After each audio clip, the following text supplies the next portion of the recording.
दक्षिण भारत में बीजेपी की स्थिति बेहद कमजोर है। बीजेपी की तरफ से दक्षिण में अपनी पैठ को मजबूत करने के लिए पूरा जोर लगाया जा रहा है। बीजेपी की कोशिशों के बीच तमिलनाडु के मुख्यमंत्री एमके स्टालिन ने एक ऐसा बयान दिया है जो बीजेपी के लिए बड़ा हिंट है। उन्होंने अपने बयान के जरिए बीजेपी पर हमला भी बोला है। तो आखिर ऐसा क्या बोल गए एमके स्टालिन जिससे बढ़ सकती है बीजेपी की मुश्किलें? देखिए इस रिपोर्ट में। अगले साल दक्षिण भारत के कई राज्यों में चुनाव होने वाले हैं, जिसके लिए बीजेपी की तरफ से दक्षिण भारत में अपनी पैठ को मजबूत बनाने के लिए भरपूर कोशिश की जा रही है। इस बीच तमिलनाडु के मुख्यमंत्री एमके स्टालिन ने अपने एक बयान से बीजेपी के खेमे में हलचल पैदा कर दी है।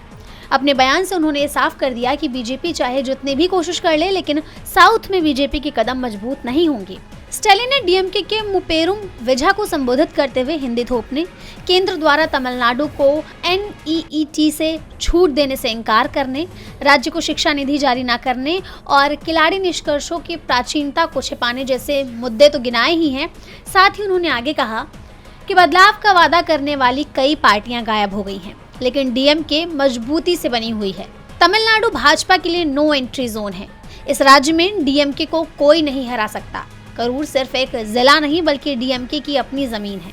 अपने बयान में उन्होंने ये साफ कर दिया कि बीजेपी चाहे कितना भी जोर लगा ले, लेकिन तमिलनाडु में डीएमके को चुनौती नहीं दे पाएगी। उनका यह बयान बीजेपी के उन दावों को भी खारिज कर रहा है जिनमें बीजेपी दक्षिण में अपनी स्थिति को मजबूत बताती आ रही है। दक्षिण में बीजेपी की हालत पहले ही कमजोर है। वहीं स्टालिन ने ये बयान देकर बीजेपी की मुश्किलें और बढ़ाने का काम किया है। डीबी लाइव की रिपोर्ट।